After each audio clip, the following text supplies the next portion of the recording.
Hey guys, welcome back to Good Stuff for You, where we're talking about good stuff for you. So before I made a video of 10 things that I think are overrated just in general. So today we're going to do the flip of that, the other side of the coin, and we're going to be talking about 10 underrated or underappreciated or under-recognized things. So these could be anywhere from inventions that I think don't get enough recognition, to people who don't get enough recognition, things in general, bands, food, and all sorts of things. So we're just gonna hop right into it. So 10 underappreciated thing. This one is definitely underappreciated in my opinion. Libraries. Libraries, you say, huh? Well, here's the thing about libraries. You got all these books right there. You can just get tons of books, almost any book that you want, all right at your local library. I mean, it's just something that I think people really take for granted nowadays with all this technology and stuff like that. Oh, you can just get a book online.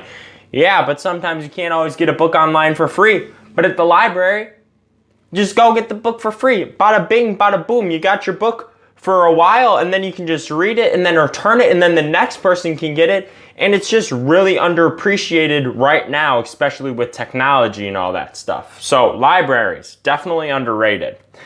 Now the 9th thing, in my opinion, is going to be the band a-ha. Now some of you may know the band a-ha from their song Take On Me. That 80s song that was a huge hit, Take On Me. Yeah, I think you guys know what that is. Absolute mega huge hit. Like, that was a big deal. But then people just think that they were one-hit wonder. They weren't at all.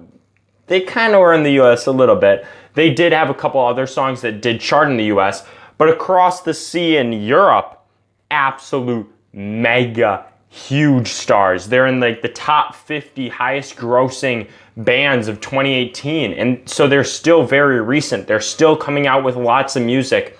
They sold over 100 million records, and that information was from 2009, and since then they've came out with new albums that they've been selling a lot more.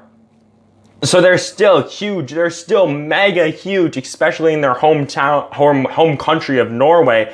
They're absolute mega stars, but I feel like here in the US, we don't really recognize them as much as we should have, and we just think, oh, they were just that band that did Take On Me. No, they weren't. They have tons of really, really great music. I highly, highly recommend it. They're really good. I love listening to them.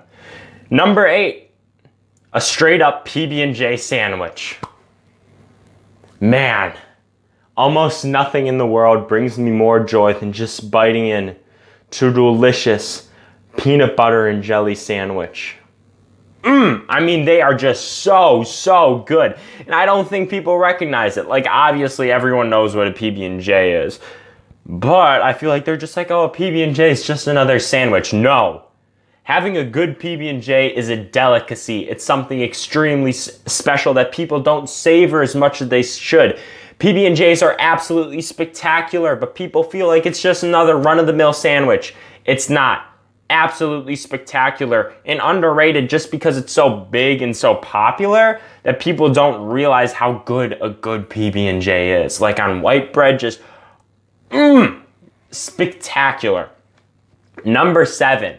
This one's kind of a hot take, but hear me out. Tom Cruise's acting ability. What? How is Tom Cruise an underrated actor if he's one of the highest grossing actors of all time? Yes. But that makes him underrated, and here's why. You see, everyone, they know Tom Cruise for his big budget movies like Mission Impossible and stuff like that. And people think that those kind of movies don't take acting. Like, they don't take real good acting and stuff like that. Which I get, it's a little bit less really serious acting than some of the other stuff.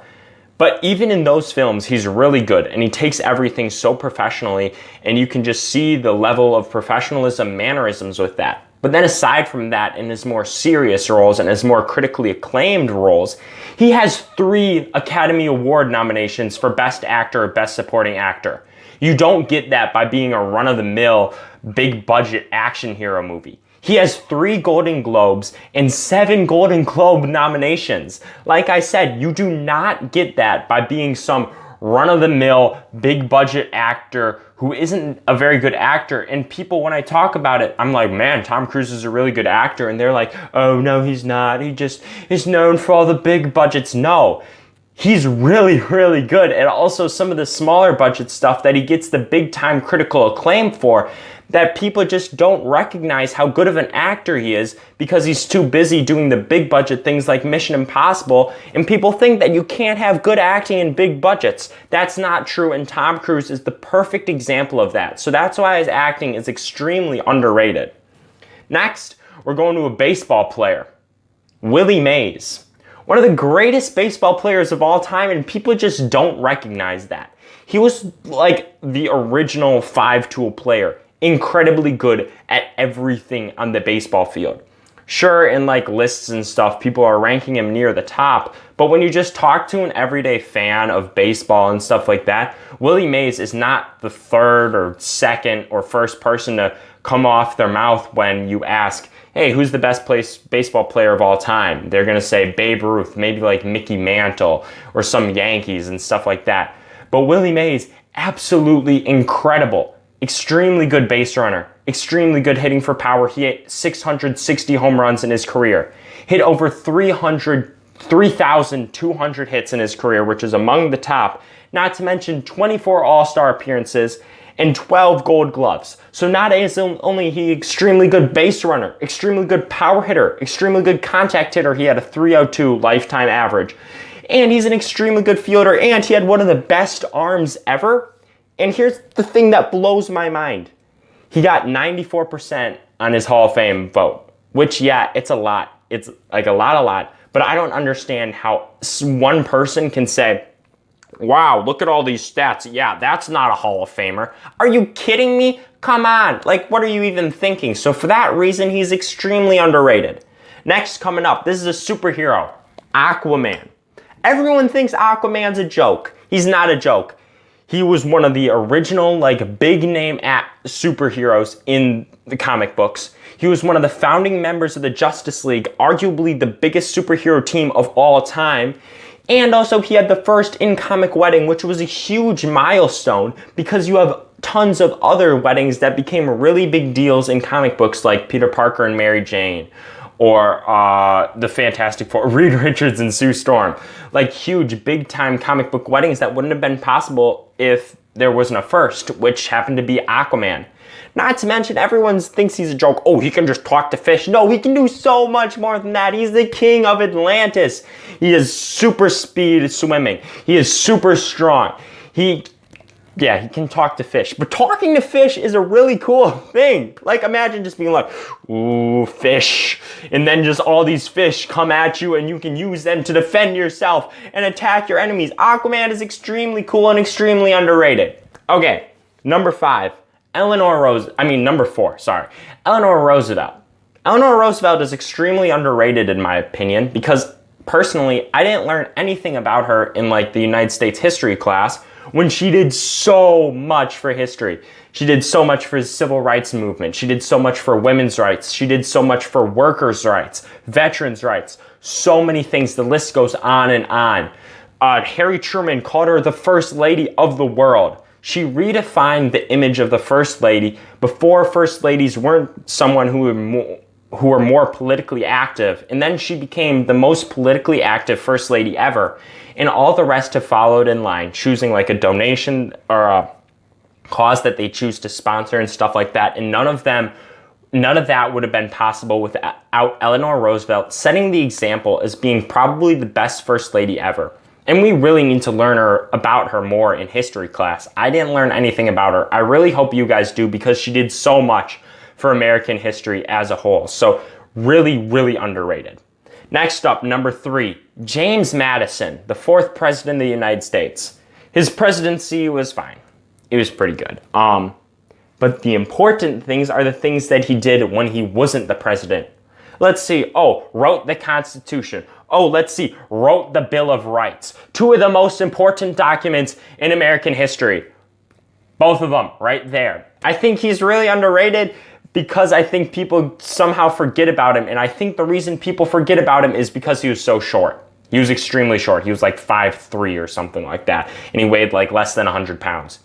He was a small dude, but he had a big brain time, you know what I'm saying? He was an absolute behemoth in terms of intellectual studies. He helped form the nation, and he just doesn't get enough credit for the things that he did. All the credit goes to people like George Washington or Thomas Jefferson, but James Madison just simply doesn't get enough credit for all the things that he did. Similar to Eleanor Roosevelt, I didn't learn much about James Madison in my history classes, so I had to learn about him on the side by myself. And boy, let me tell you, what an absolute huge contributions he made to the nation as a whole. Like I said, Bill of Rights, Constitution, you cannot top that basically ever. Those are probably the two most important documents in American history aside from maybe the Declaration of Independence. So James Madison, extremely underrated, largely because of the things that he did outside of the presidency. Next up, number 2. This is a war now, so this is less like, I don't want to say it's underrated because I don't want to trivialize a war or anything like that, but I feel that it is definitely undertaught and respected, I'd say. This is the War of 1812. So the War of 1812, a lot of people say that it was America's second war for independence. This is when we fought the British, and the British came and they burned down Washington, D.C. If we lost this war, America would have been a colony once again, and we would have lost independence. So for that reason, the War of 1812 is so important. Yeah, we learn about the American Revolution. Obviously, that's huge. Obviously, it's huge to learn about like the Civil War. But the War of 1812 is right in the middle there, and it is so important for American history as a whole. It is probably one of the biggest threats to the nation as a whole in the history of America. And it's just glossed over in the history books, I feel like, which is absolutely unacceptable. The British burned down Washington, D.C. They could have destroyed America. So it is an absolute huge deal that I feel is really undertaught in the classroom and stuff like that, and people really don't recognize it for how much it did for America as a whole. Next up, number 1. This thing that's an invention. One of the greatest inventions of all time that I feel like people don't talk about as much anymore. The Gutenberg press. Dang, this thing was huge because before you would write out books by hand, every single book by hand. A lot of times it was like monks and they would transcribe all these books. This would take forever to write a single like copy of a book. And now you had the Gutenberg press, which would make the pages so much quicker, infinitely quicker. This was so important to the world as a whole because it spread literature much farther across the world than it ever had been able to do before.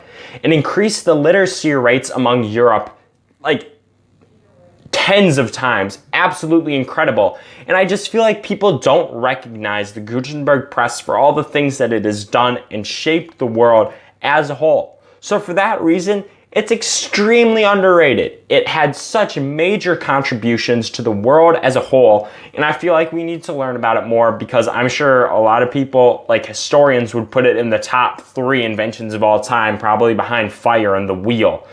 And I just feel like the common person doesn't know about it a lot. I barely knew anything about it until I decided to look it up, basically. Insane the things that it did for the history of the world. Like I said, it spread literature far and wide, increased the literacy among the common person much more because before only the rich had the ability to get books because everything was like handwritten and hand transcribed. So now you had more common people like me and you being able to read books for the first time. So it absolutely did wonders in terms of knowledge for that whole entire time period, which was the 1600s, I believe. See, I don't even know it. That's why it's extremely underrated. We need to learn more about all this stuff, like I said. So that was 10 underrated or underappreciated or underrespected things, in my opinion. Feel free to disagree. You know, that's what this is all about. So make sure to like, comment, subscribe, and hit the notification bell. Share it with your friends. You know, just do whatever to help grow the channel, you know? So thank you guys so much for watching. Stay good, and we'll see you soon.